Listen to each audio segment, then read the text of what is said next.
Bro, you know he was. The one with the or you Like, the I need sassy to neck and find all that that video. shit, and bouncing in place and shit. And feel Yes, me? bro. I Hey, need to find that video of that yes, white dude Saudi stage aim rapping that shit. with the other white dude behind him that's like Yeah. hyping him up, and it looked like that's his bitch. Like that is literally this. That shit was so like, bro. And so what is that like? Okay, yes. So, Yeah, like, 21 what tone. more do you want from me? Tone. Yeah, Because facts. we people skipping over the whole. He said, "Talk to my ex for me. Talk to my dusty ex," and I'm like, He definitely oh, did. He said, talk to my ex. He said, talk to my ops. He said, yeah. And then he said, "Do your thing, 21." Like, Aubrey. that's Aubrey indeed. It ain't Oh Drake. That my was Aubrey. god, Aubrey, what are we doing? But what's up, y'all? Episode 26 of the Braincast. Smart asses with smart mouths. On the left 36. side, Cedric the creator, as well as Soon to be your favorite beverage, if not already. The one and only Juice, aka the right side. yes, they And say it's her loss, y'all. Like, it's her loss. Well, first and foremost, before we get into everything we got to get into, um, we were gone for 2 weeks, so we an were unfortunate event has taken place since we've been indeed, gone. indeed, Rest in peace two, to the man. Takeoff. You said indeed, two. two. So very much rest in peace to that boy Takeoff. Rest in peace to everybody's favorite Migo for real. Because who me? Takeoff never sad about no bitch. I felt that. Hey. But rest in peace to that man. And also as of yesterday, rest in peace to Aaron Carter. Oh yes. And for those of y'all who don't know who that is, you know, the Lizzie McGuire era, our era, basically. So rest in peace to him as well. It might help a couple people. He is the brother of one of the Backstreet Boys. Correct me if I'm wrong. I believe so. That might give y'all some connection to who that may be. We lost two people over our little break, unfortunately. So rest in peace to those men, love and light sent to the families, the friends, all the loved ones who are affected by this. And Indeed. like I was telling Twin before we got on here, this is going to be a very black episode. I say this because over the past week, and especially today, my heart has been heavy seeing a lot of the stuff that's been going on. It's a lot of stuff going on. We just lost Takeoff.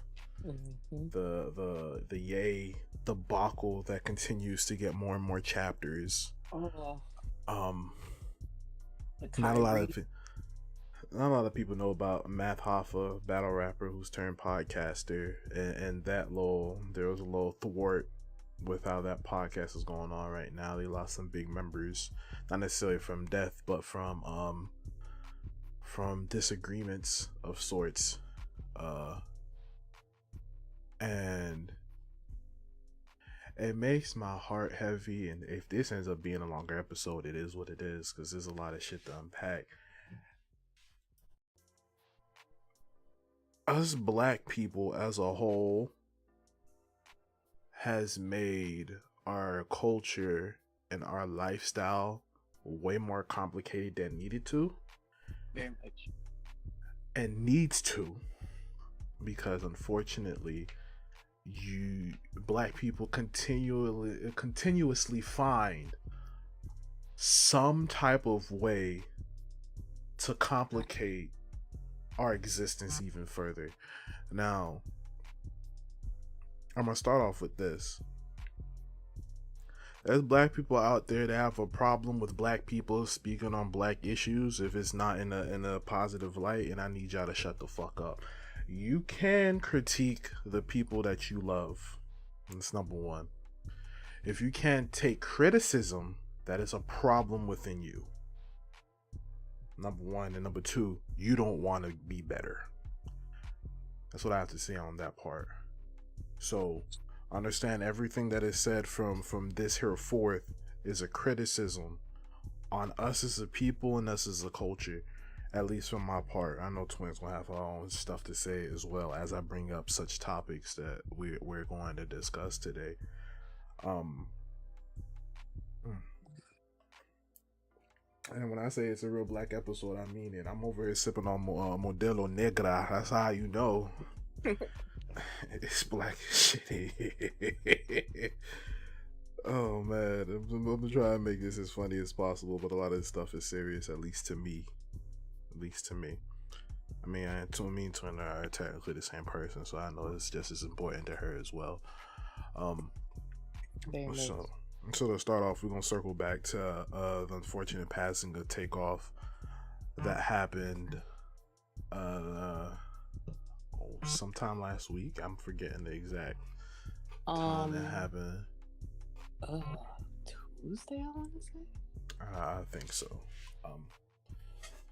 And as far as where I stand currently in this moment of time, I don't necessarily have a completely factual and unanimous storyline as to what happened. Originally, the story came out that it was a debacle over a dice game in Houston that caused Takeoff to be shot. And then the story was going around that Quavo was the one who let shots off first. And when his bullets ricocheted and hit Takeoff. That's what I've heard, at least. And then the last story, quote unquote, update, the alleged story update that I heard was that Jay Prince had people out there in Houston trying to resolve a situation, and Quavo and Takeoff were there as mediators. So I personally, at least right now in the situation, do not know what the actual story is, but those are the stories that I've heard. I don't know about you, Twin. From what I've heard, it was a dice game. And it was more so like they were, or Quavo was there, you know, doing what niggas do at dice games. And it was more so like a debacle happened, and Tate just like got up, and niggas was like, first instinct, like, oh, that nigga got up, and then just like boom.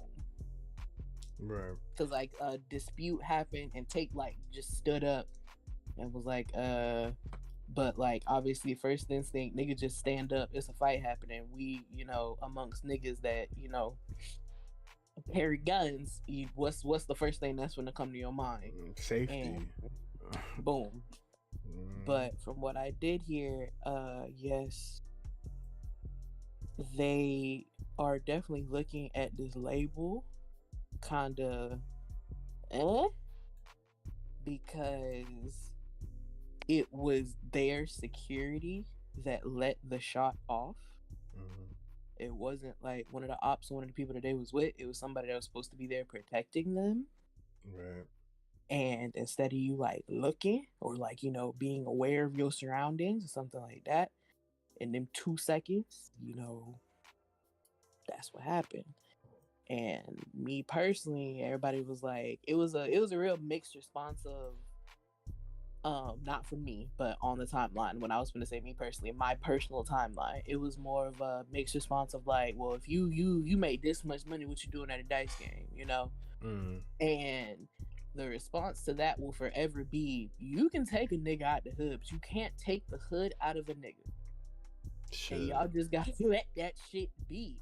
As much decorum as you can gain, and as much, you know, common sense that you have and all this other shit, you gon' find comfort in hood settings because that's what reminds you of home.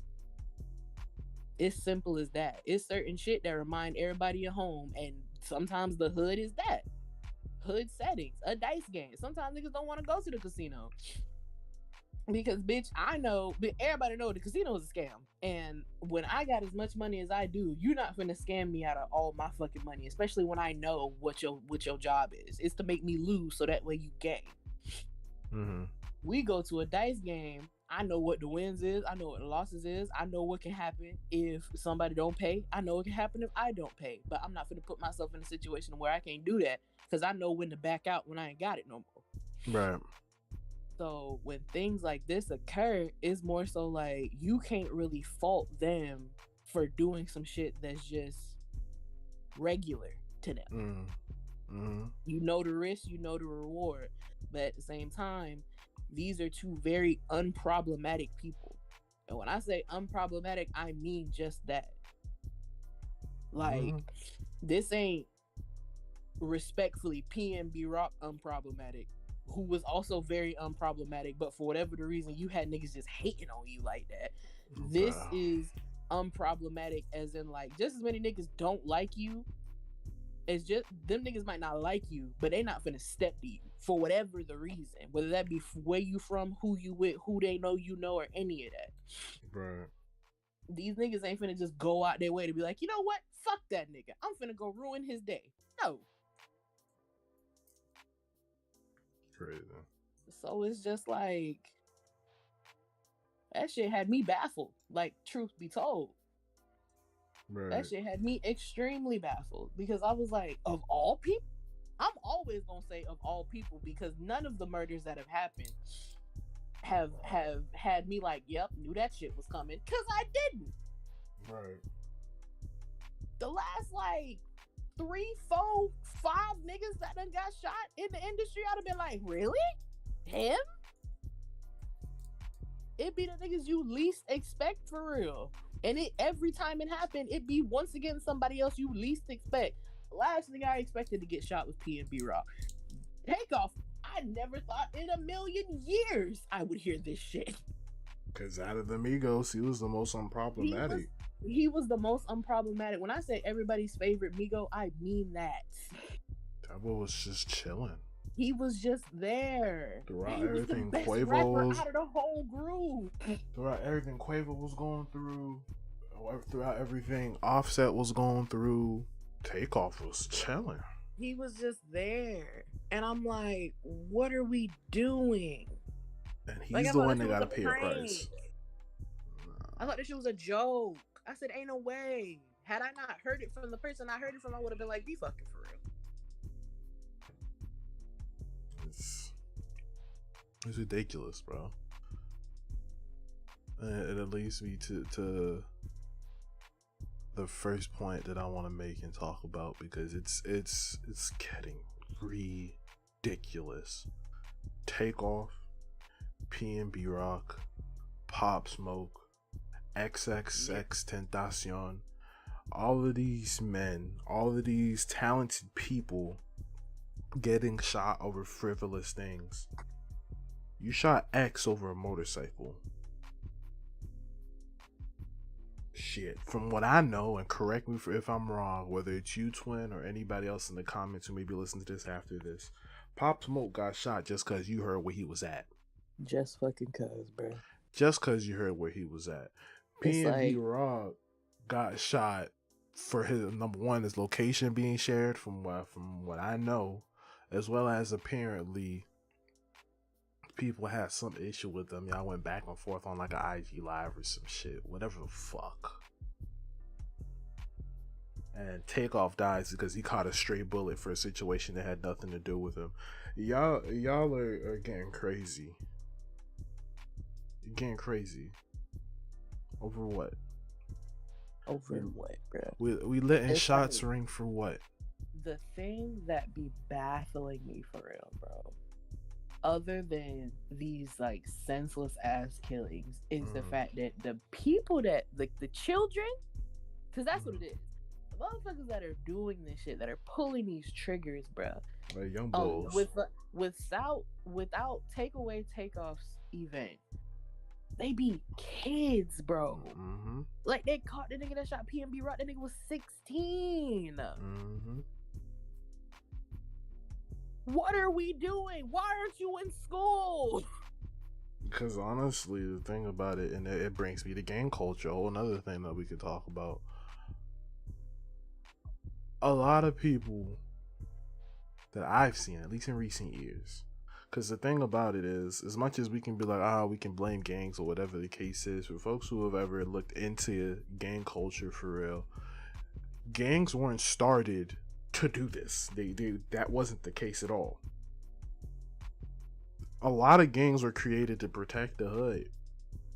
After the dismantling of the Black Panther Party, it's not like, oh, the Black Panthers were gone, so was people ravaging the hood as far as like police and all kinds of other outside threats are concerned. That didn't stop. So some, I can't necessarily speak for all, but there is an amount of gangs that are created to help protect the hood, to help the hood themselves. But somewhere down the line, that changed. When OG leaders get locked up, they had a certain moral code that they abided by as far as their organizations are concerned with these gangs. And you let niggas who move different and overall hotheads take place into being interim leaders, shit flips. Now apparently it's life or death over a block. Over a block, bro. Over a street name. And now it's not only that. Now it's, if I want what you got, I'm taking your life for it, which don't make no fucking sense to me. For what? Y'all niggas get money, right? Fight? Y'all get money, right? I get money, right? So why does the shit that some of these niggas have even concern you? Go buy one. Go buy 10. Whatever the fuck. Why does the money concern you? Why does certain things press y'all so much that y'all go and take lives? Because that shit will never, like, the pop shit just makes no sense to me. At all. None. Whatsoever. Like I said, you got information, feel free to enlighten me. But as far as I'm concerned, none of these killings make no fucking sense at all. At all. It be over the most meaningless shit that y'all feel like y'all pride are being attacked or some shit, and you think to protect your pride you have to take a life from another person. That's literally leading into what I was gonna say. You're taking a life. You're taking a child away from its parents. You taking a spouse away from his significant other, a parent away from their kids, a sibling away from their siblings, best friend, whatever may have you. You taking that person away from people because you don't like them. And it kind of circles back to the whole, all of these are connected to young killers. A lot of these boys, y'all can't fucking and girls, fight. And that's too damn bad. As well as girls, because you know the whole situation of O Block too. But a lot of that shit was incited by a young woman. A woman. It wasn't a guy. You have difficult upbringings, which it happens, and I feel for y'all. No kid should have to go through a difficult upbringing. They all have to fend for themselves before they're able to even comprehend what's really going on. And for whatever the case may be, you're left to fend for yourself at a young age, and I can understand that. Whatever your situation may be, whether your parents are great parents, whether you unfortunately got separated from parents, whether you got sent to live with grandparents or guardians that don't understand you and y'all drift apart, whatever the case may be, you get left to fend for yourself. And the thing about young kids are, they need guidance. They don't know what the fuck is going on. But then when you stumble across something as organized and homely to a certain extent as gangs, and they take you in with no problem. They don't care what you've been through. You know what I'm saying? They'll take you in with open arms and take care of their people as long as you take care of them. And you're like, well, that's fucking easy. So now you're in this environment that seems structured, which it is structured. Probably not on moral ground, but it's structured. And you feel like that this is my family. You feel like this is your people, this is your pack, regardless. And they took care of you when you had nothing else or had anyone else. So now you feel obligated and loyal to these people to do something for them. So now what do? They put a gun in your hand.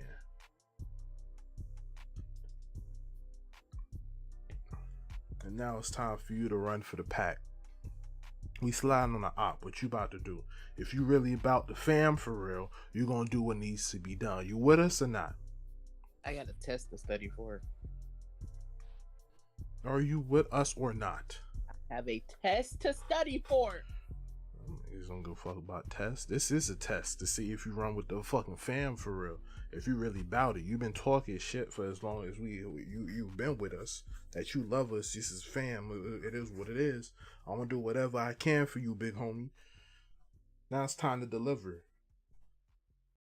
And the problem with that is when some of these kids get their first kills, they start to feel empowered. They start to feel emboldened. So now you ain't got shit to lose. Wreaking havoc in the streets because you ain't been caught yet. That's the thing with a lot of these kids that's taking some of these talented people from the world. They ain't got shit to lose. Fuck, they got to lose. The only people in their life that matter to them is the one who told them to do this shit. So what the fuck do they look like they're gonna lose? They don't got shit to lose. So if you don't got shit to lose, you don't give a fuck. What are you gonna tell me? What can you tell me to get me to do anything better? I got a family that love me, that fuck with me. I'm getting money, way more money than anybody my age has actually ever made in their life or think of made it in their life at the time of life that we're in. Fuck you gonna tell me? I'm set. You know what I mean? Consequences don't mean shit to me if all I'm getting is positives. I got family, I got money. I ain't got to worry about nothing else. So what's up? It's the mindset of some of these kids. What is a consequence? Never heard of her. What's a consequence? You ain't got shit to lose until you in them cuffs. Until when you get sent to juvie, or if you're close enough in age, or depending on what crime you did, you get sent up there with the big boys in actual prison, that you realize you're not as much as a man or a grown woman as you thought you was, because now you getting thrown around about people that's out here with for all kinds of crazy charges that you didn't think people was in here for. They out here for doing the shit you did 10 times over. Now you in gladiator school for real. Shit, this country don't help it neither. Because the moment you come out, first and foremost, the fucking prisons aren't reforming nobody. Nigga, y'all set it up as a badass vacation spot. Y'all not reforming anyone. But nigga ain't learned nothing from, what is it, 4.5 seasons of 60 days in? Bro. Tough. And then you come out of prison in a society that now that you have a mark on your record, they're gonna take away more from you than you even had in the first place. You didn't have anything before you went in. When you come out, it's gonna be worse. So now the opportunities that you could have had, you can't have because now you're a convict. So now what else you gonna do? Go back to the trap. I'm hustling. Can't do shit else. Maybe before I had the option and I chose to do whatever I did or whatever the case may be, and maybe that's a bad choice. But now I have some kind of education on it because I got humbled while I was on the inside. But even if I want to do something good with my life, I can't. I'm a convict. I have a mark on my record. I can't do shit. Because everybody want to look at me weird when I let y'all know that, yes, I'm an ex-con, but I'm trying to turn my life around by hopefully working with your company and building something for myself. Nah. You a liability. A liability.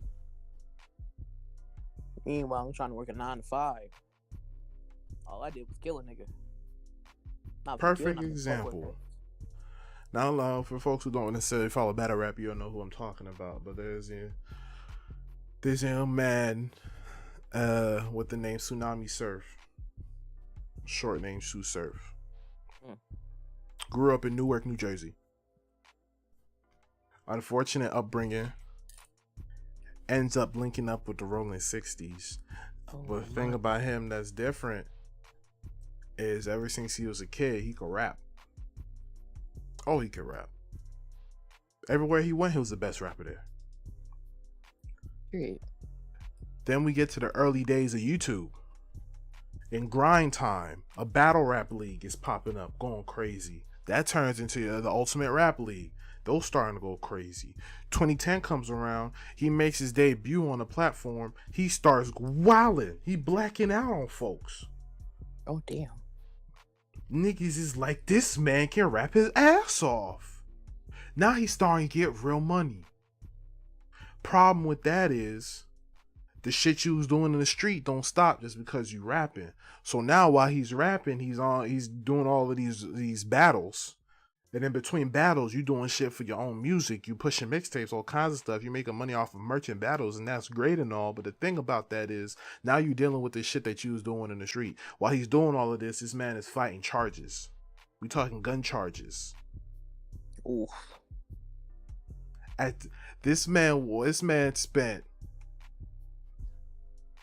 if I remember correctly, I think he fought 2 gun charges. He spent a year in jail for both. And those are minimized sentences, I think. I don't remember correctly. I gotta go back and check the facts and write it down.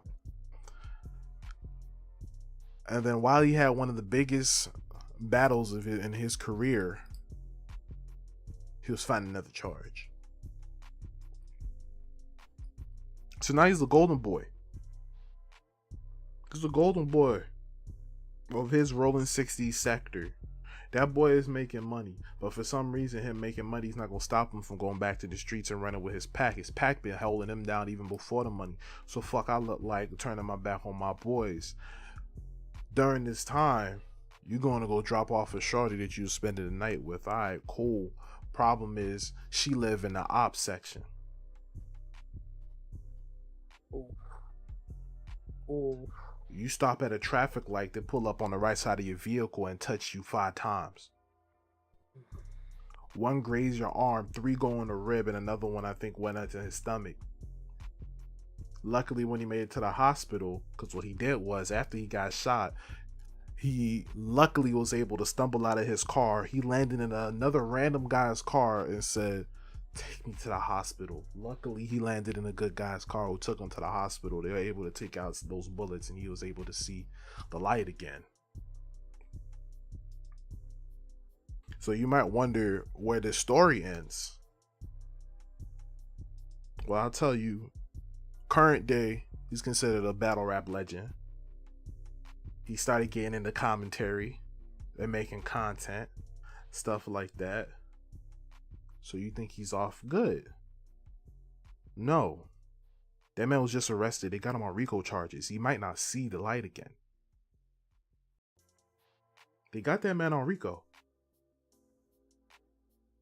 And the reason why I say that it's a very good chance that he might not see light again is because apparently, according to some sources, his big homie snitching on him. Because they didn't pick up just him. Oh, bitch. Oh, yeah. Apparently. Allegedly. I can't necessarily prove it, but I heard it from a source. I don't know if it's true, but I believe it based in the culture that we tend to be in. Because everybody hard until you get caught. Everybody hard until you in cuffs. Everybody ice cold until you in cuffs. Because ain't no ice cold feeling better than that ice cold metal that cuffs are made out of that you feel on your fucking wrist. It's always different. Ice cold bars, boy. You know how they caught him? Oh, God. He was in a house with a shorty. He surrounded the house. He contemplated going out the back door. I think he let shorty go out the back door, but he changed his mind and sat in that house for an hour. They had to bring out negotiators and everything. Yeah, it got that bad. Until he finally came out the house and now that man's on RICO charges. Christ. Sounds real similar to Young Thug, don't it? Very much. Because Young Thug did the same thing. He was out here making crazy money. Slime language was going dummy. The whole slime movement was going dummy. Yeah. You was making crazy money off music. But you still out here giving out hits in Atlanta. For what? But then again, to a certain extent, I say that strongly. When you spend so much time surviving the way that you have because you feel like you had no other way out, It takes a while for you to understand that you don't need to do this no more. So being that you had some people in your corner that was putting you out here for music or whatever, the fact that they didn't say anything is what I think was the biggest thing in Young Thug's case. You had people in his corner that didn't try to stop him. You know what I mean? Like, it's real cool to say, the fuck is wrong with you? But at the same time, some people don't understand what it is to survive in some of these hoods. There ain't shit else you could really do. I'm taking this from stories that I've heard. Lucky enough for me, I'm fortunate enough to where I haven't had to go hustle in the hood for me to survive. I thank God for that every day. I'm not necessarily in the suburbs or whatever the case is. I live in a hood. But luckily enough for me, I haven't had to be caught up in anything like that. And like, it's real easy to look at shit like this as like some kind of TV show because you ain't never had to deal with something like that. So it doesn't necessarily seem real to you because you're not dealing with it. I mean, people like Kodak Black come from my hood. Out here in Florida, Broward County, Florida. He's from here. The Parkland shooting that happened, Stoneman Douglas, not that far from my house. I mean, and I ain't nobody for real. But for the people in this community that know me, you know me. You know what I'm saying? You may not be close to it, but you know what I'm saying? This is real. Like, I want people to understand how real this shit is.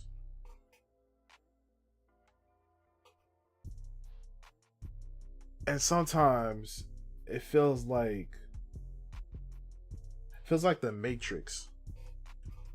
It feels like the Matrix. It's this weird thin veil between reality and a dream state with some of these things, to where, you know, people kind of write it off as in, you just bullshitting. If that makes sense. You know what I'm saying? So much is happening. Because now, at this point, these events are back to back. It wasn't that long ago that Young Thug got caught up on Rico. Fact. It wasn't that long ago that we lost Pop. And Brad, not that long after that, we lose P&B Rock. P&B Rock wasn't that much long ago, and then we lose Takeoff. You know what I'm saying? And maybe not every black situation is as serious and detrimental as someone losing their life. I say it with this. I ask you this question, Twin. We'll pivot from some of the darkest stuff. And I want to hear your answer first, because I'm not going to sit here and act like I'm not guilty for some of this too, from some of the situations that I've been in. Some of these public situations I've been in. Why do you think black people can't ever build together? It's a deep one. Because for a long time, I say can't even say a long time, but at the same time, it's been a long time. Mm-hmm. For a long time, we was together, right? Because we Mm-hmm. had this thing that we was all like, yeah, we all deserve this. We all finna fight for it together. We got different approaches, you know, Malcolm and Martin, things like that. But it was never so detrimental to where it was like, bitch, you're dumb and you don't know what you're talking about. I'm not gonna support that, because at the end of the day, we was all fighting for the same thing. Right. And somewhere along the way, just like with the gang shit, somebody with the more peaceful thing, like, I feel like somebody with the more peaceful thought of mind when it came to us, not how to approach it, but just us. You know, I feel like that people just stopped listening to that person. Like, anger got in the way, and if it wasn't we getting results right now, because when niggas get scared, they act quicker. Right. Then I'm not listening to it. So you have that, and then it's like, okay, so that line got blurred. Then you got the line getting blurred of, okay, well now what are we really even mad about? And you can't nobody give you a pinpoint answer of what we mad about no more. And then you look up and it's like this whole group of people, and this whole group of people got beef and don't nobody know why. But we all look the same. Right. So what, like, I won't like sit down and really think about like why you don't fuck with me for real. Oh, because you don't fuck with the people I fuck with. Do you know why I don't fuck with the people you fuck with? No. The fuck? What they gotta do with you? What does me not fucking with them have to do with you? Because if you handle shit like when you handle shit like me, well, I don't fuck with somebody, you don't exist. I can see you in public. I can walk past you. You don't exist to me because I don't fuck with you. And if we just so happen to hang in the same circle, one or two things is gonna happen. One of us ain't just ain't gonna go to some events, and that's okay. Or I'm going to once again pretend you're not there, depending on the level of how much disdain I have for you. If I can keep it cordial, I'm gonna do that. But if I just don't fuck with you, you don't exist. And if my gang fuck with me and know me the way that they do, they're going to know, okay, well, certain shit Juice ain't gonna come to anyway. But she definitely not gonna come and have fun if XYZ is there.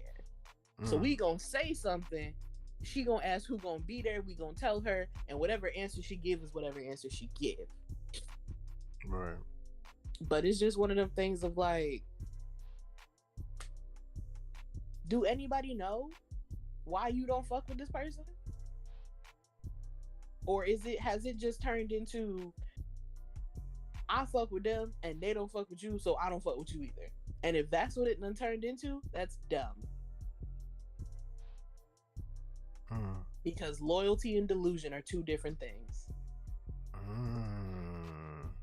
Loyalty is you cool with this person, even though you know your people ain't cool with them. But the minute this person decide to speak out the side of their neck to you about your people, that's when you dead that shit. You like, okay, now I see why they don't fuck with you. Delusion is they don't fuck with you, so neither do I.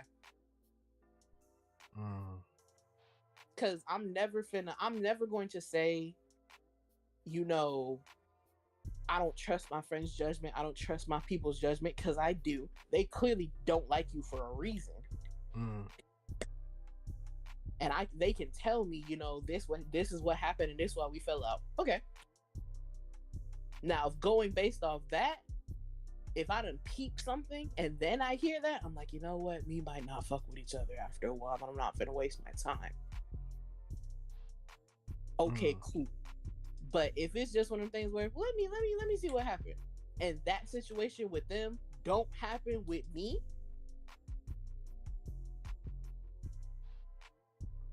okay, I'm just not gonna have these two people around each other, because that's common courtesy. But at the same time, I made my own decision for myself. I'm still loyal to my friend, but I'm not delusional. So what if you investigate whatever happened between your two friends and come to find out that some grimy shit happened? Are you still gonna fuck with the friend? That's the what you call it, the aggressor. If some grimy shit happened, like on their end, and it turns out the person you told me not to fuck with is actually the victim here, the other way around. The person you told me not to fuck with did some grimy shit to the person that's telling you this. Then I'm gonna be like, okay, well, I don't know. I don't fuck with you like that. Because if you'll do that to them and I know them and they act like me, that means more than likely you'll probably do something along the lines like that to me. I'm bringing this up because it brings it back to what I was talking about at the beginning of the podcast, with the situation with Math Hoffa and his podcast. Like I said, a lot of people don't necessarily follow the same things that I follow, but this is an example of what I talk about when it seems like people make it real difficult. And when I say people, I'm talking about black people to build together. So Math Hoffa, battle rapper, battled for like 6-7 years, made a pivot in his career to start podcasting. He's in New York. Podcast starts doing well. Probably did it for 3-4 years. Got to a little over 250,000 subscribers. Brings in a new cast of people at the beginning of this year. So we're talking January. We're in November, which is when they decided to leave for the reasons that we'll discuss in a second. And now he's at over 600K. Jesus. Now, the debacle in the situation, and we talking about like a podcast for the culture. All your faves have been on there. King Cricket, Joel T's been on it. Joe Budden has been on it. Method Man has been on it. Derrick Rose was on it recently. Yes, is that kind of in touch with the culture type of podcast. Now, from what I learned literally this morning, the situation was, I'll give as much details as is needed for my point here. Queen's Flip, which is another person that's kind of in the battle rap culture, did like commentary and here, there, stuff like that. He's a personality in this space. He was doing some content that was making some waves. He had an editor named Space Ghost that was helping him get shit off the ground and whatnot. They had their debacles because apparently, according to Queen's Flip, he wasn't making enough money to pay that man as he wanted to. I'm assuming he was expected to be paid, or whatever the case is. Now, Queen's Flip gives Space Ghost information to Math Hoffa and whatnot.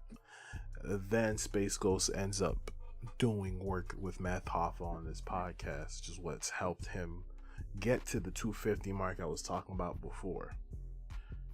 Now, according to Queen's Flip, he had no idea that man was leaving him to go work with Math Hoffa after the according to him, the snake shit that he did to him, which I can kind of understand it if you just up and left. Yeah. And because that's not what it sounded like we was doing. You know what I'm saying? But according to Space Ghost, he wasn't getting paid what he deserved necessarily. And now, from what Math Hoffa is talking about, hence why his co-hosts have left, which is real similar to what happened to Joe Budden podcast. Very. That's definitely what it was giving me for a minute while you was talking. I was like, this sounds eerily familiar. Mm-hmm. Which is why when he was talking about the aftermath of his whole situation, he had Joe Budden on. Yeah. Joe Budden was a guest on this episode when he was talking about this. Only seen clips, I haven't seen a full episode. So if folks who are familiar about the situation know more, put me on. But according to Math Hoffa, his original plan was when he brought these people on, because originally they're coming on and doing some of these episodes for free. So he said, you know what? Let me pay y'all. And had the plan of, while we're building this up, we'll figure out a way to get all of us deals to get your own shit off the ground. Allegedly, according to him. Now, according to one of his co-hosts, Esso, who left, was this man had them sign contracts anyway, which Math Hoffa did confirm. And he broke the contracts 16 ways to Sunday. Oh, damn. He, according to him, currently as they sit now, he still owed 2 shows of pay. His right hand man, Heineken, is owed 2 shows left of pay. And they're talking about this with Space Ghost on Space Ghost show. Because according to Math Hoffa, is them niggas started planning and doing a show behind his back the whole time so they can clear off from his shit. See, because I'm guessing that them niggas was just tired of some shit And once again, it seems like, according to what I'm seeing, Space Ghost has this MO of, you have to come give me what I'm owed because I'm not going to ask for it. Oh, negative. We're adults, please. So, say all this. That's a lot to take in. But I say all this to preface the point of, seems when good things start to happen, everybody wants control. Nobody necessarily, and I'm not trying to make it seem like it is everyone needs to stay in their own place, but if we all agree to do this thing a certain way, right, and this starts to take off and be very successful, why does all of a sudden everything need to change? It should change where it needs to be changed, but changed in a way where, you know, it seems like everybody is running shit. No, like it's I'm trying to find the right way to explain it, but I don't think I'm necessarily doing it well. it's like it's giving you you can't have 100 chiefs and no Indians. Correct.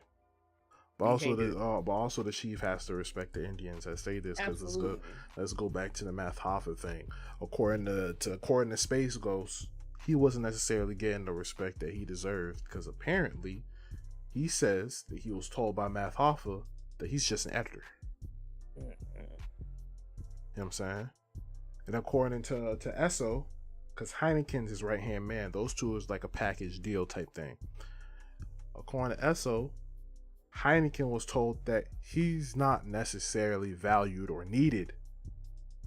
Oh. So Esso, being the man that he is, he said, okay, cool. You don't need my man. You don't need me. And he says till this day, he don't even know if he's part of the show because he has not received a call from Math Hoffa talking about anything of the future. Damn. Now back to Math Hoffa. He says that, I guess after an episode, whatever the case is, in front of the barbershop that they do film the episodes for this podcast, they had a big argument necessarily on how things are run or something of this nature. And he and Math Hoffa believes after that heated argument, he said the argument got to a point where it's like, all right, look, let's calm down. Let's go home. Let's diffuse. He believes after the night of that argument is when them boys started planning the new show. That's what he believes. Interesting. Now, according to Esso, apparently there's a deal on the table for Math Hoffa's show with Revolt that apparently is supposed to be like 2.7 million or something of this nature. Now, he says that's kind of crazy because if you use my likeness, you have a problem. Because Esso's the one that made the connect for them to have the Revolt deal. Oh shit! See, nah. He said he had a connection with his mans to put him down for this Revolt deal. Now back to Math Hoffa. According to Math Hoffa, he was connected to his connects, and they gave him some kind of deal. At least two quote unquote representatives of Revolt gave him a deal that he said he looked at his analytics and said, if I'm looking at my analytics, this deal don't make no sense. Like, yeah, I think I'm lying by my analytics or something. Then he has a conversation with a homie of his one night and says, oh, you trying to get connected with Sean? Say less. Makes a call and he gets reached out to some actual people in Revolt. So he tells the people in Revolt, yo, like, what's up with this deal that y'all gave me? It don't make sense as far as my analytics are concerned. You know what these Revolt representatives say? These actual Revolt representatives? What are you talking about? We have no idea of this deal. Whoever you're talking to, we don't know them, and you need to stop talking to them.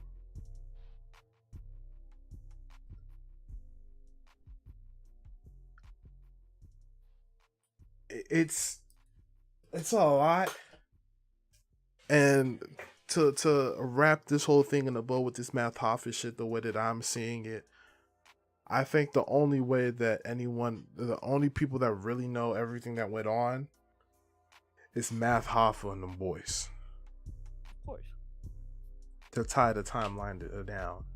Or maybe sooner or later, somebody here on YouTube is gonna make a very extensive, story timeline essay with proof of everything that went down. Because at this point, that's YouTube for you, and y'all some talented dudes and women, I hear. But it kind of prefaces my point. And here, another example. Look at what happened to Wu-Tang. Remember what happened to Wu-Tang? Yeah. Wu-Tang pop off the way they pop off. Everybody got their solo projects on different record labels or whatever the case is. Then people start feeling like that they should run their own shit. Now people are getting their own managers and get their own agents or whatever to negotiate with your mans. Your mans to help put you in the place that you're on now. I'm not saying you owe him your career. No. Because it takes a person to put you in a place, but it takes another person to put out the content that makes people care that you're in that place in the first place. But at the same time, like, maybe this is just the way that I run. I'm like, before I was, because if you remember the story of Wu-Tang, RZA was out here really hounding these dudes. Like, we don't need to be out here in these streets hustling that we need to. He said, give me a year of your time, and if it don't work, y'all go do whatever y'all want. Them niggas pushed. We got 36 chambers out of it. We got liquid swords out of it.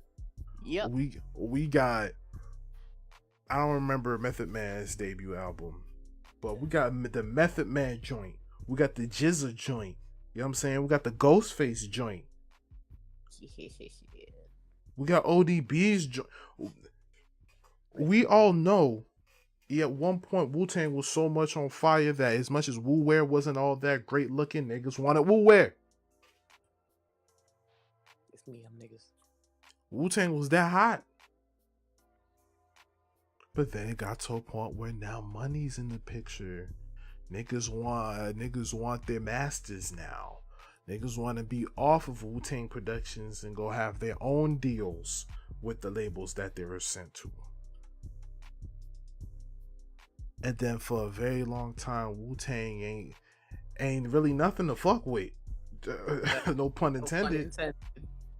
Cause there ain't nothing there to fuck with. Everybody gone. Thanks. All you got left is a name. Like, imagine if that didn't happen. Wu-Tang stayed together the way that they did. They built up a crazy name of Wu-Tang. Wu-Tang becomes their own big label. You know what I'm saying? And then everybody who's in Wu-Tang has their own subsidiary label with the niggas they fuck with doing shit. How crazy would the game be right now if that happened? You know niggas can do it. Kendrick just started doing it him damn self. Drake been doing it with OVO for the longest now. It's 21, can you do something for me?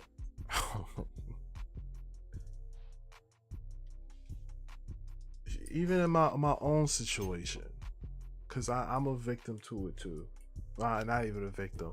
Well, I believe I'm a victim and an aggressor my own self. For folks who don't know, on my come up doing content, even though I ain't nowhere big yet, but I'm a different man now. Because when all this happened, I was 22, 23. I'm 27 now. You know what I'm saying? I'm going into my 30s real soon. Shoot, we're in November.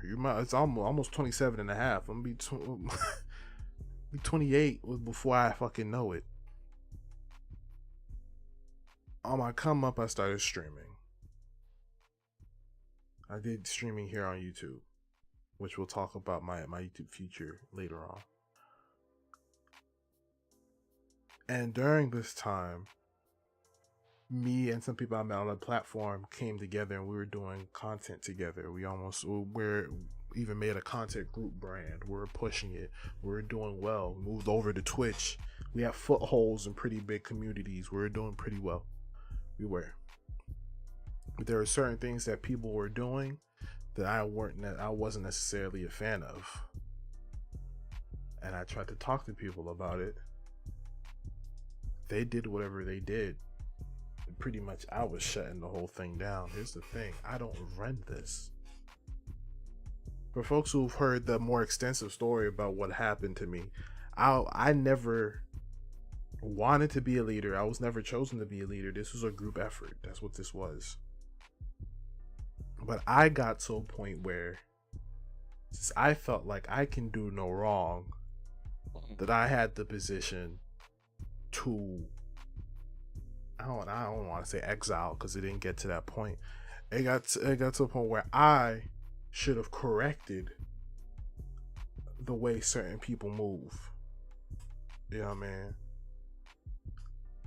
Whether I was in the right or wrong, the way that I went about it wasn't necessarily the way to go about it. And with me adding fuel to the fire that already was ablaze, the group disbanded the way that they did. We were on route to do some big things. We could have. But with how I was feeling in the situation and what was going on, how they were feeling in the situation and what was going on, no one necessarily sat down for real with themselves or with each other to really hash it out and get back on track. And it ended up in disarray.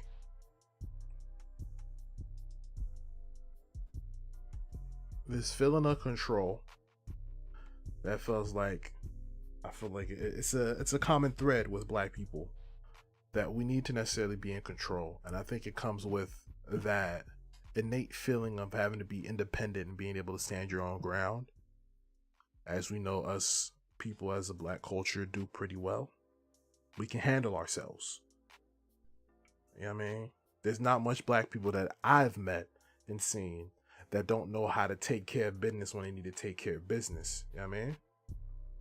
Indeed. But I think there's cons that come with that, because as you and I both know, twin, we can get to a certain level by ourselves, but there's a whole nother level above that, that if you have a good group effort, that you can hit and ascend farther upon. Absolutely. But it seems like in so many situations, like many of the situations that I just talked about and mentioned, as well as my own, it seems like we can never necessarily 100% trust someone else to add value to what we're doing, and vice versa. You always don't think, not always, but after you get to a certain point is when you have to look at it as, it's, how do I put this? It's like the same when they're like, you can't work with your friends. Mm-hmm. And I don't believe that saying to be true. I don't believe it at all either. Simply because there have been multiple times where groups of people who are friends go into business together and it works out great. Right. But I feel like in those times I feel like the saying should be, you can't go into business with all of your friends. Mm-hmm. Simply because they your friends, because they're like-minded. Y'all aren't the same, but y'all have certain values that, support each other. And there are just certain things that y'all aren't going to agree upon when it comes to certain things, and business is one of them. Mm-hmm. So I feel like people going into it simply because they're like, oh, we vibe, we're close, we've known each other for X amount of time, and blah, blah, blah, and all this other jazz. You just think because that's y'all's relationship that anything that y'all go into together is going to be gold. And that's not the case. Because there's going to be something, there's going to come something that is going to have you like, damn, I didn't know that's how you move when it came to shit like that. Well, damn, I didn't know that's how you move when it came to shit like that. And now y'all look at each other like, I don't really know this person. When in actuality, you do. This just isn't the lane for y'all to be in. And everything always changes for some reason when money's involved. Absolutely. It definitely does.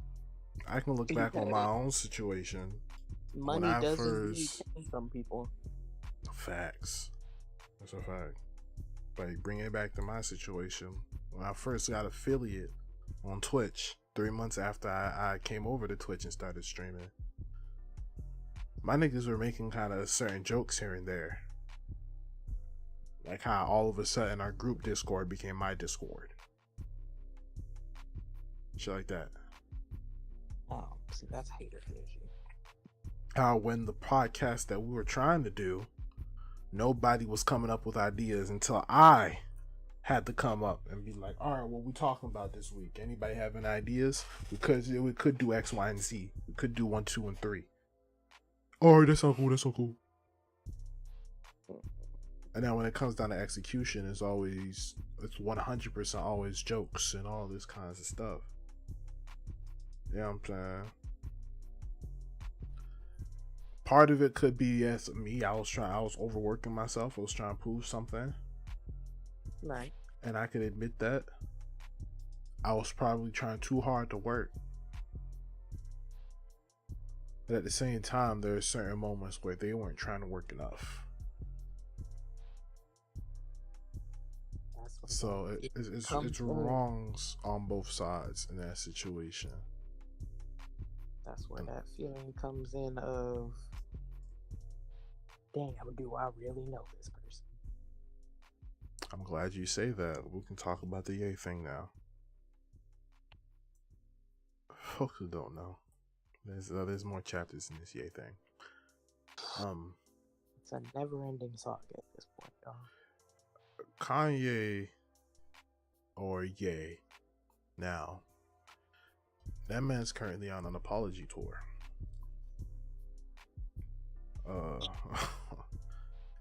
I think he's had enough of people beating down on him. As far as companies are concerned, it took his pockets to hurt, as always. That's how it usually is when it comes to big people. That man lost Adidas, lost like 600 mil, was no longer a projected billionaire. And now, after he said that mental health had nothing to do with him, at one point, he's bringing it back up about how he's bipolar and stuff like that. Which, as much as I can dissect his recent comments, it's getting tiring, and I'd have to advise y'all to go look it up. I don't have it for y'all. It's getting to a point where, for me, that not only is Kanye doing wrong for himself, the culture ain't helping him neither. We all know that this man is going through something, and I'm not going to blame everything that he's saying as, mental health issue. Because I don't know if you heard, Twin, but people have documented history that just came out. I just seen this. The article came out, at least on CNN, a couple days ago, but this was the first time he's seen it, like yesterday. There's a documented history of Kanye verbally showing admiration for Hitler. That's the thing. That's the thing. This goes I cry every night. So much so, remember his album Ye that dropped in 2018? Yep. That was the revised title. He originally wanted to call that album Hitler. During that TMZ blow up he had in 2018, according to some people that work at TMZ, there were parts of that interview that were edited out because he was having a Hitler rant during that rant too. They just didn't air it. You can read the article for yourselves for the people tuning in. Check the description down below. I already have a link to that CNN article myself. I found it. I saved that article link so fast because I'm like, we have to talk about it at this point. Like literally, I'll let me hit some of the spark notes of this article for y'all to understand. Several people who were once close to the artist formerly known as Kanye West told CNN that he has long been fascinated by Adolf Hitler. and once wanted to name an album after the Nazi leader. A business executive who worked for West, who now goes by Ye, told CNN that the artist created a hostile work environment in part through his obsession with Hitler. Now, if you don't know, also, the Donda school he said he was building, that shit's over with. Not like a cool 98% of the teachers and faculty that was working there after the whole thing that happened with Drinks Champs, them boys put in their pink slips. Everyone left. They were also fucking. They were fucking, what is that? They were unaccredited. This is an unaccredited school. But niggas transferred there on athletic like scholarships or some shit, whatever it is. Niggas going over there to try and get exposure for athleticism too. Didn't work out. Because unfortunately, there was a time where the niggas came out on social media and said that the Donda school was over with. But they ended up walking back that statement. But you doing shit like that, it's fucking with kids' futures. Yeah. It's children we talking about. But yes, that happened. Now back to this article. And the quote says, he would praise Hitler by saying how incredible it was that he was able to accumulate so much power, and would talk about all the great things he and the Nazi Party achieved for the German people, the individual told CNN. You know, it's I can't even do this. Of course, the executive left his position after this, whatever. He reached a settlement with West and some of his companies over workplace complaints or whatever, and he didn't want to necessarily be identified. But also, the executive told CNN that West spoke openly about reading the Mein Kampf. I don't know how to necessarily pronounce it, but if you don't know what I'm talking about, it's Adolf Hitler's 1925 autobiographical manifesto, and expressed his admiration for the Nazis and Hitler for their use of propaganda. This is all alleged. We know CNN, but at the end of the day, there's people who's coming out like, if you don't know about Lil Brother, the duo in hip hop, who's been around for a while, them boys said they were around Kanye on his come up. And the thing is, Kanye didn't change. This is what they've said. Kanye didn't change. He's just starting to show it in a bigger light now. They said Kanye used to be like this back in the day too. Which I think it brings it back to a point that you and me have both made on this podcast, twin. Miss Donda West, rest in peace to her soul. Oh boy, rest in kept peace this man at bay at one point, to a certain extent.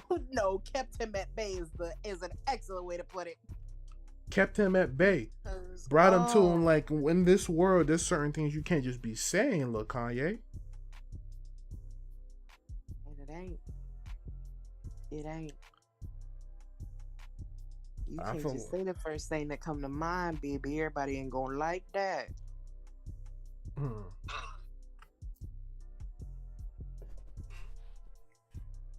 And also, which I didn't learn this until like recently. I think it was like last night I saw his timeline of everything that Ye has done.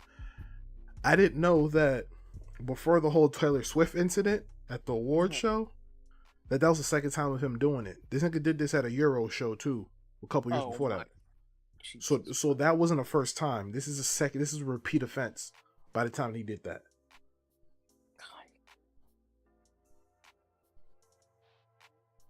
And you know when he did that first award show crashing that he did? Because the first time he did it is because he came on stage and said that he believed that he deserved the award XYZ. The first time he did that was for you. The first time he did that was in 2007. You know what happened in 2007? Two major events. Graduation dropped and Miss Donda West passed.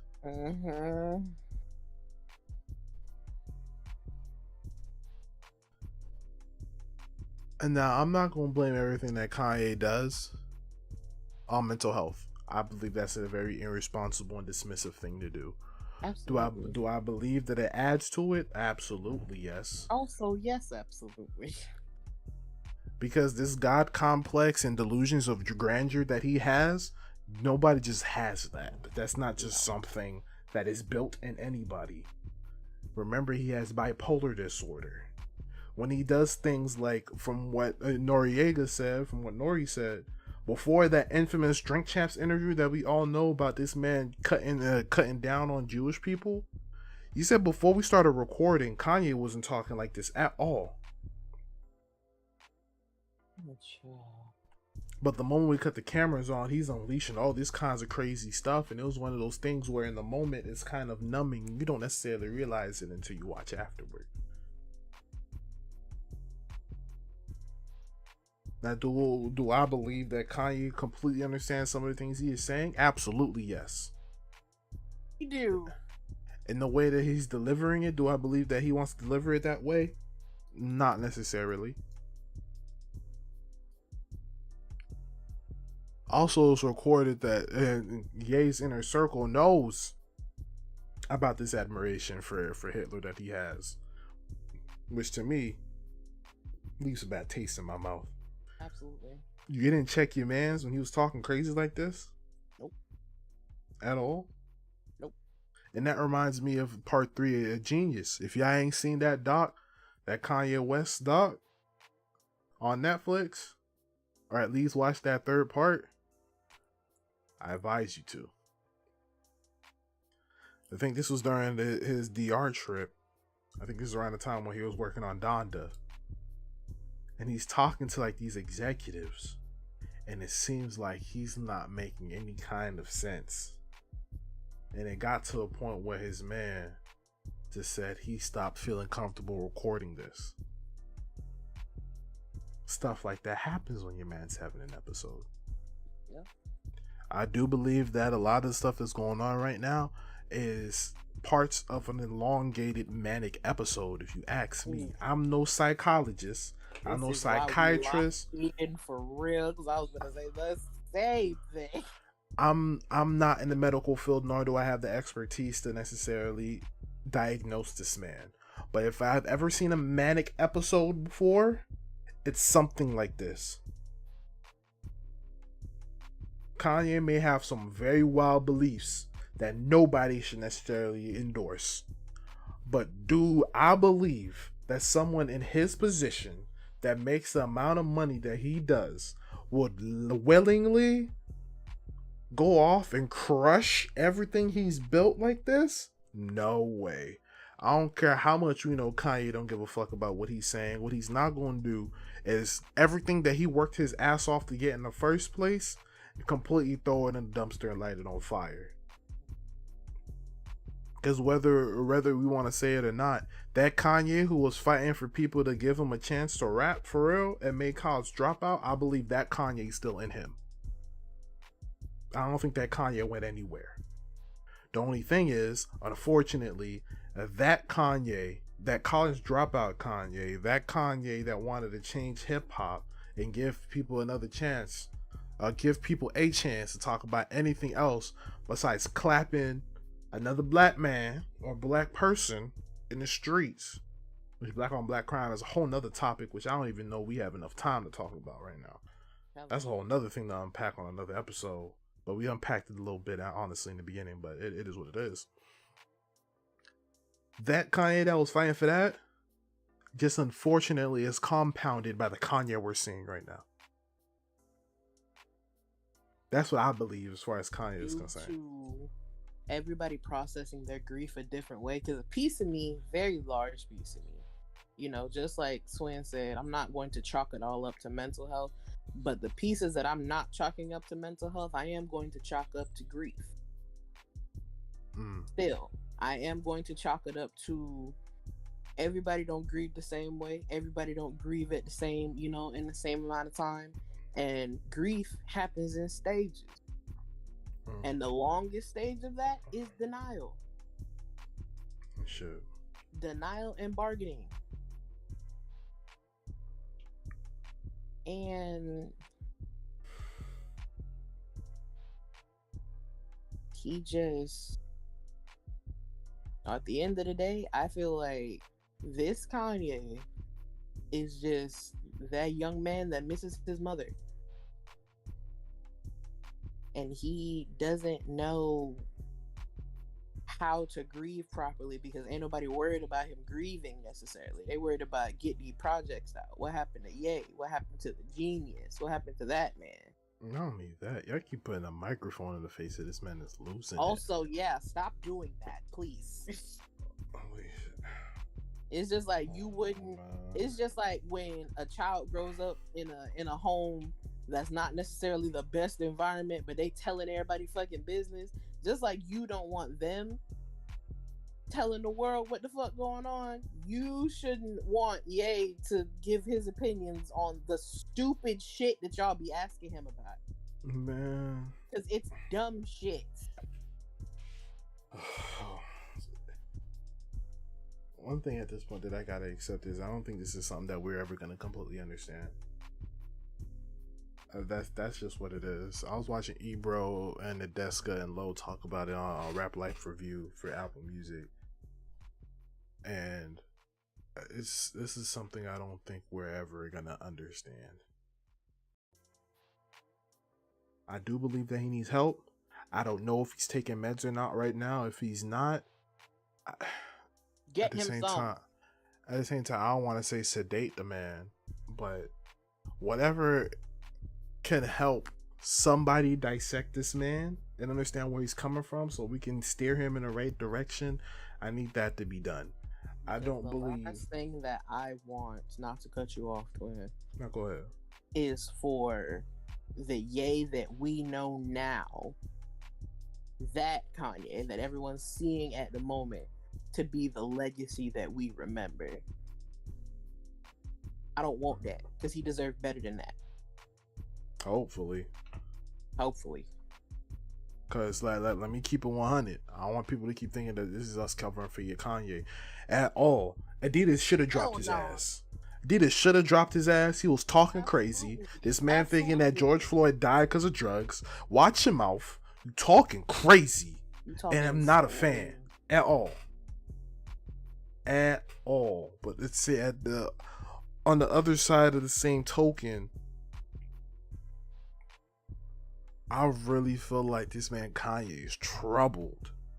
Very. You wildin', and you need your ass whooped and humbled for it, but that man is troubled. He troubled like fuck. And as a culture, just tossing a man like that aside is crazy. And it's like, if you're not tossing him aside, you're being delusional. No. And you just and because defending him to a certain degree, depending on how you do it, okay, cool. But don't defend this nigga when he's saying shit like that, because there's nothing for you to defend. Kanye been wilding out for a good 5-6 years now. It's a little too consistent. At this point, there's nothing that we can do to defend that man. Everything he's getting right now, he deserves. I don't think this apology tour is going to do anything for him either, too. I think that boy's too far gone, and it's a wrap for him. All I'm saying is, on his way out, I hope he gets some help to at least pull him at some kind of peace of mind. Because I really do believe that Kanye's too far gone at this point, and I ain't got shit else that I could say for you, my man. You doing too much. Way too much. It's getting crazy. It's getting too crazy. I really hope you get the help that you need. That really helps you. For the sake of you and your kids. Because let's all remember, this nigga got children. He sure does. And honestly, at this point, 5 kids. At this point, I do believe that if we're in the best scenario and he gets the help that he needs, that a lot of these ideals go nowhere. I do believe part of this is him. I do believe he believes in some of this. Okay. Which, once we get to that scenario where he does get that help that he needs, if he isn't getting it already, he's just gonna find a better and clearer way to spew a lot of these ideals, and then that's just gonna tear black people's heart apart. For those that are still defending him, a lot of people already said, "All right, Kanye, it's a wrap for you," and they moved on to the next one. But for the few people that are still trucking along in the Ye fan base, Y'all hearts gonna get ripped apart when that day comes, and I hate that for y'all. I do. And then if black culture hasn't already had it hard enough, we dealing with not only just culture vultures, people who just think that they're owed, or not even owed, they just participate in shit that ain't for y'all. Like, perfect example. So I don't know if you ever seen Twin this goddamn the actual list for this AAVE shit that they was talking about. If not, I got you. I'm gonna show y'all this. I don't know where people got this list from. I don't know who made this up. But here's the list. I'll read some of these things for y'all. We got child on here. As F, apparently, is AAVE. Apparently. Is it? Period / per is on here. Okay. Bay, bull, sus. That don't sound like simp. AAVE. That's not hella AAVE. T. Okay. The word Ben, my nigga. Ben. Not as in, it's the parentheses. It's as in, I've been new. Hey there. Habitual B. As in, they be like, dead ass.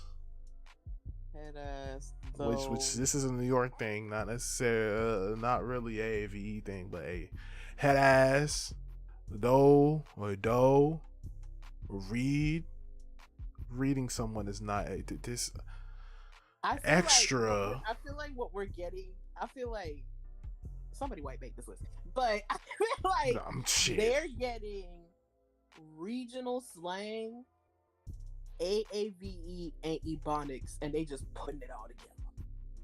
Yeah, bro, this is what I was talking about. I was like said, I don't know who came up necessarily with the term. Shit in here. Who we came up with sus? Sus was just a shortened version of suspect. And I don't think we came up with that. I'm not gonna lie. Or a shortened version of suspicion. I know hella is a Cali thing, but they all say it. I know T. That's AAVE, okay. Ben, that's just how we talk. That's not necessarily like... That's Southern slang. B, that's Southern. Head ass, dead ass, that's all y'all. Because so, like a cool 70% of what is considered AAVE is Southern slang that over Southern the years has carried over across the states. To other places, but it's not necessarily AAVE. Perfect example, y'all. Y'all's in the dictionary now. It's literally a conjugation of you all. Correct. Y'all literally made it in the dictionary probably, I'll give or take 10 years ago, something like that. Yeah, I was definitely just recently. Decade is a long time, but that's simply because it's just like too many people in the world use it. Too many professors and teachers are like, yeah, you put that in a sentence. It's used in literature too much for it to be like, that's not a real word.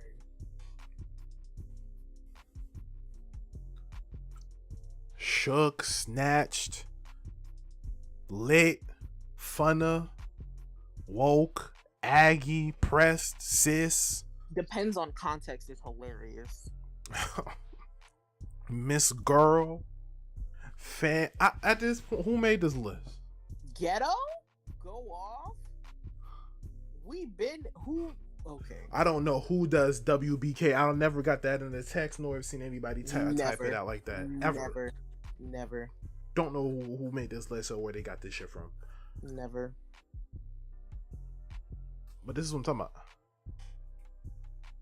This right here is what I'm talking about. I don't know who made this list, but you can keep it. You can keep it. Y'all crazy. Boy, y'all crazy, boy. Who did it? Who did it? And Come why? to the front of the class right now. Who did it? Because I need to know. Like, because I hope, I pray and I hope this is not the list that y'all sent to Valk. But it probably is. I promise you, it probably is. Y'all got this girl out here thinking she can't say shit. I'm telling you. We don't care. What we do care about is black scent, though. Them right there be having. I'd be bonky. Y'all thought I was gonna have this black episode and not talk about black scent? Let's talk about it. Nah, y'all think I was gonna let that shit go? Y'all out here thinking Bad Baby was cool? Whoa, Vicky, nigga? Shit, let me give you a more successful example. Aquafina, nigga? Oh my god. No! Not Nora from Queens. Cause fine, we'll do this. Let's do a great example. Probably one of the biggest Asian representation movies we've had in the past decade. Y'all remember Crazy Rich Asians? Did y'all ever watch Crazy Rich Asians? I read it. I still ain't watched it though. Oh, bro. If these movie companies wasn't out here trying to clap videos, bro, I would have showed y'all a clip of Miss Aquafina's pristine performance. Shit like, you better go out there and bok, honey. Shit like that. That's not even a direct quote. She said something like that. Y'all have heard Aquafina before. Y'all ain't need to explain this shit. Everybody has heard this at this point. Y'all think that's her? And then as soon as he made it into more serious movies, all of a sudden it's gone. It's like whenever she gets into a comedic role, the black scent comes out. If you don't know what I mean by black scent, that it means black accent. Where you try to pick up on the nuances and the ways that black people talk as a non-black person and try to replicate it through your own speech. That's what a black scent is. Shoot, she's not even the only one too. Literally, this happened randomly and I didn't even know it was a thing. I typed in AAVE in the search bar of YouTube and the first thing I saw was AAVE Billie Eilish. What? Oh, was it Black Scent? I think it was Black Scent. I typed in Black Scent. Yeah. Typed in Black Scent and the first thing you see is Black Scent Billie Eilish. Billie Eilish out here participating in this. I can't speak on it because I didn't know this was a thing. I don't know. I didn't look into it, but that's the first, literally. Go type in Black Scent in your search bar on YouTube right now and then put a space after it. See what's the first thing that comes up. I got Billie Eilish. And then after Billie Eilish, it was Aquafina. Billie.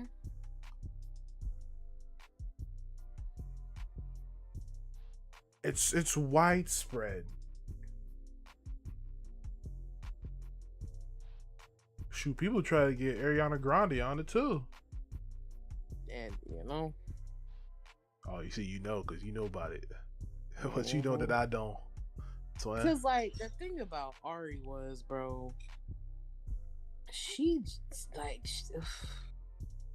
literally and the first like, video that popped up 4 minutes when Ariana Grande was black. Facts. And it's like you could hear her in certain interviews and she didn't talk like that.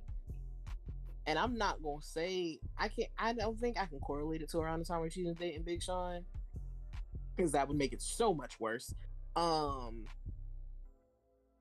But it's just like she had this, and you know, it was there. It was slight because I don't know if you ever heard Ari talk before, but her voice is like very high. So it's more so like it's a northern black scent, if that makes sense. So you can like slightly cover that up and be like, you know, it sounds like you from like Massachusetts, some shit. But it was definitely a black scent for sure, for sure. And to make matters worse, I can definitely correlate it to around the time when she was up Nicki Minaj's ass. So.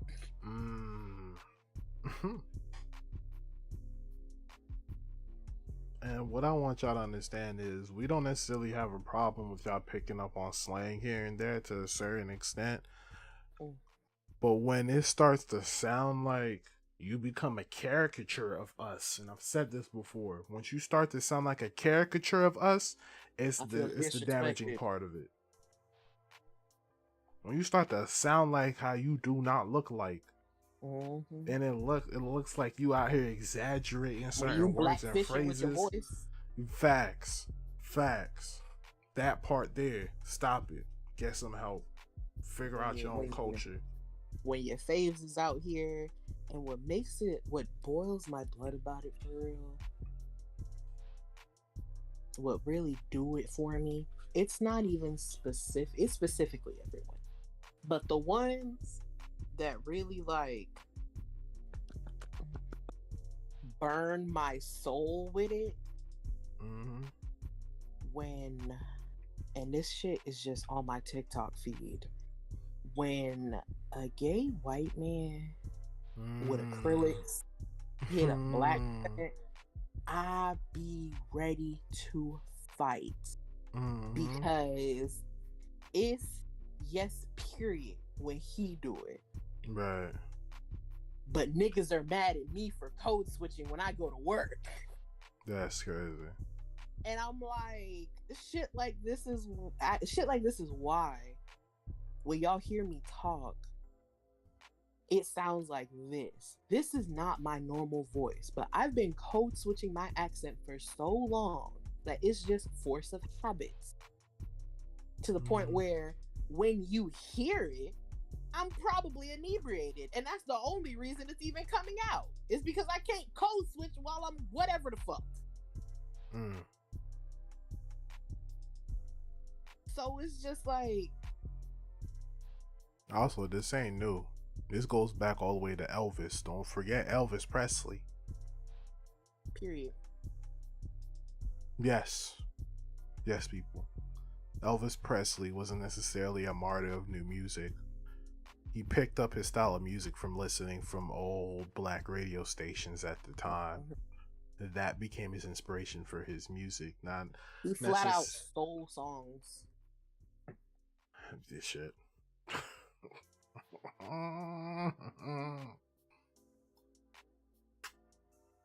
And the recent controversy with this shit is y'all want to pass off black scent and AAVE as internet teen speak, and I'm not gonna let y'all get that shit off.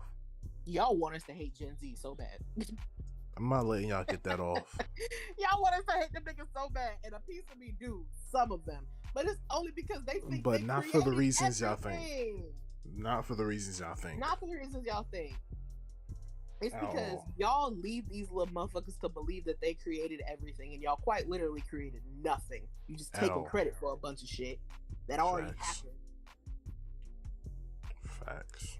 It's like, when I feel like I can strongly say that Gen Z is literally like the baby, the youngest sibling of the past generations, because the boomers. And who's after them? Generation X. Y. One of them.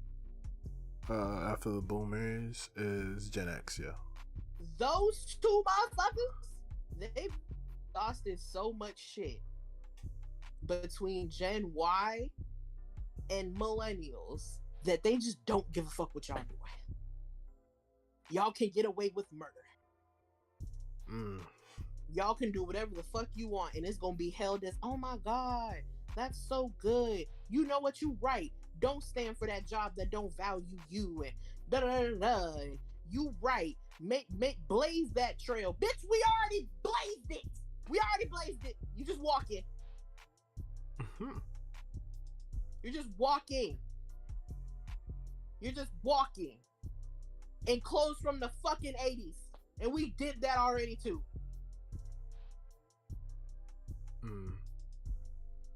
So I'm just like, what? They want us to hate y'all so bad. And the only reason we ever have any disdain for y'all is because y'all feed into the bullshit that they telling y'all, even though we're telling you don't. I did that for you. I'm glad you keep doing it. I'm glad you're still doing it. But I did that for you. I did the hard part so that way you didn't have to, like the older sibling always fucking does. You're welcome. Keep doing it. Go off, be free, do well. But don't take credit for some shit that you didn't do. Shit. Because this is why when we move out, we don't fucking talk to y'all.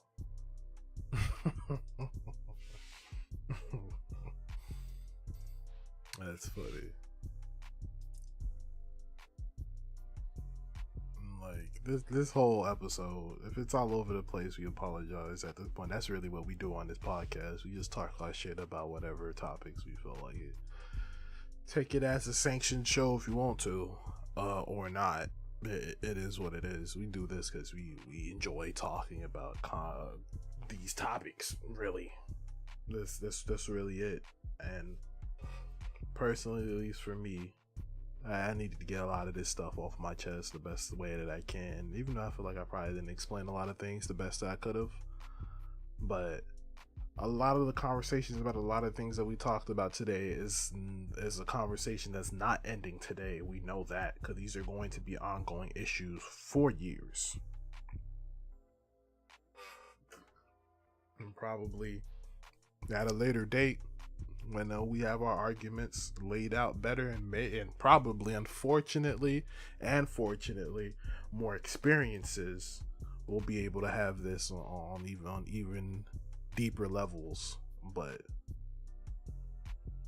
rest in peace Takeoff, rest in peace Pop Smoke, rest in peace P&B Rock, rest in peace a lot of the partnerships that could have gone a certain way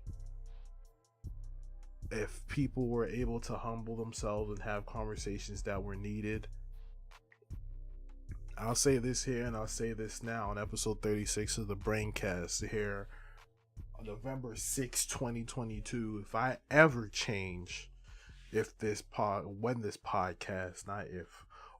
podcast starts to gain traffic, even though if I know my twin like I know my twin, we're probably going to have our conversations behind the scenes. I'm giving y'all permission to come smack some sense into me. And that go for both of us, I'm not gonna lie. Because this lady across from me on y'all screen is my sister, it's my twin. I don't give a fuck what money that I am making. It doesn't matter the amount of money that's on the table. I'm not going to take any money if that means I have to forsake this woman. Do you understand me? No money, no circumstance, no opportunity will make me do anything to this woman that she doesn't deserve. And the feeling is mutual. I hate seeing all of these things that goes on in our community, and then we feel the need to critique other cultures. Now, putting in our opinions and how we see things is one thing, but critiquing a culture as if we're in a higher standard is a place we do not belong nor deserve to be. You want to know why people like Candace Owens annoys us? Want to know why? As much as she talking fucking crazy, some of the shit she's saying is true. Nice. Some. Don't get it fucking twisted.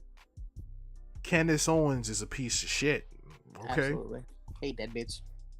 Hate her. But the reason that she grinds the culture's gears is because some of the shit can be rooted in truth and fact. Some. Mr. Floyd dying because of fentanyl ain't one of them. But her saying, how could we be in a better place when our communities are killing each other? That's something we can't refute, nor do we have an answer for. She was spitting that one time. You hear me? Keep that in mind. Lead with love, people. Lead with love. Learn to humble yourselves. Don't be afraid to have conversations, no matter how uncomfortable they are, because at the end of the day, having those conversations puts you in a better place of clarity with said person or persons. And at the end of the day, yes, we should be unifying. We should be helping each other. We should be putting each other in our places when needed be, but we should all be helping to make the best versions of ourselves as a community, as black people, to do what we know best, which is culture shock.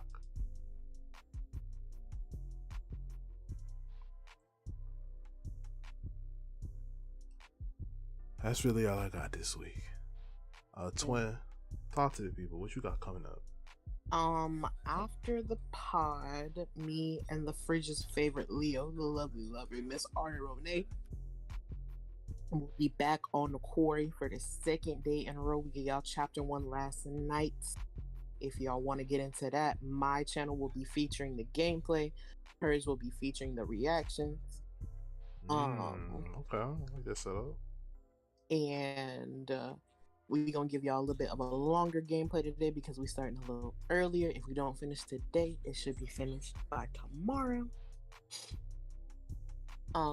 As well as, like I said yesterday on stream, it's getting cold out, which means we back to baking. If you missed the stream, what was that, last week? We was in the kitchen, mixing up some rum pumpkin tres leches. You missed that. It was a fire stream. We back in the kitchen. It's a W time. My next thing, I want to do some sweet potato butter cake, but we gonna see how that works. Shit. We gonna see how that ride for a little bit.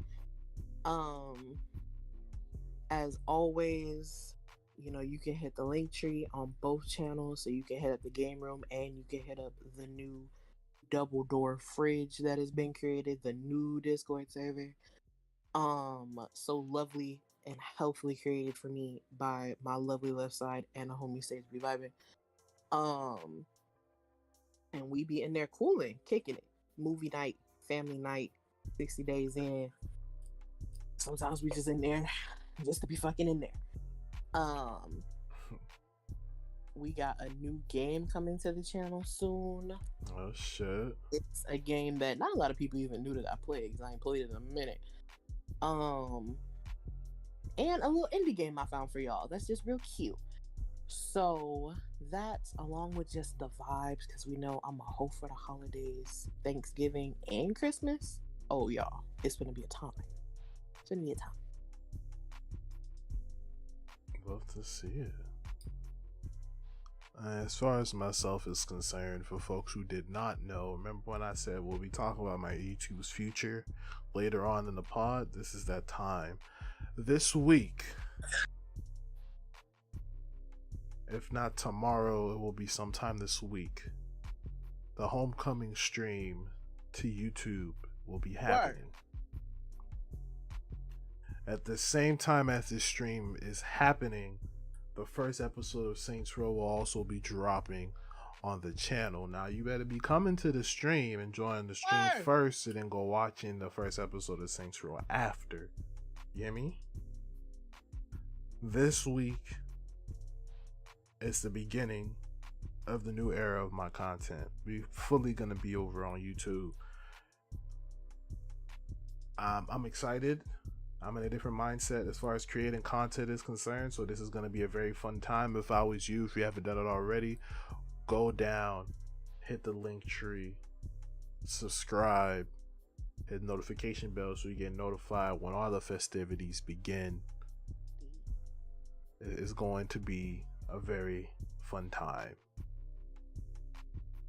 So while you're in the link tree, follow me on Twitter and everything. Y'all get notified over there, as well as in the Discord. when all this shit starts to go down. I think I'm gonna be doing it tomorrow. I'm gonna hit up the people that I want to be part of it. See if they're down and free to do what we're gonna be doing. If not, it may be later this week, but there's a very good chance it's going to be tomorrow. So if you are watching this on November 6th of 2022, tomorrow it is happening. Anytime later, it is probably happening or happened already. Check the YouTube channel. You know what I'm saying? So that being said, that is episode 36 of the Braincast. Smart asses with smart mouths. We appreciate y'all. We love y'all. We're gonna holler at y'all in the next episode. Y'all have a good rest of y'all evening. Peace. And we out.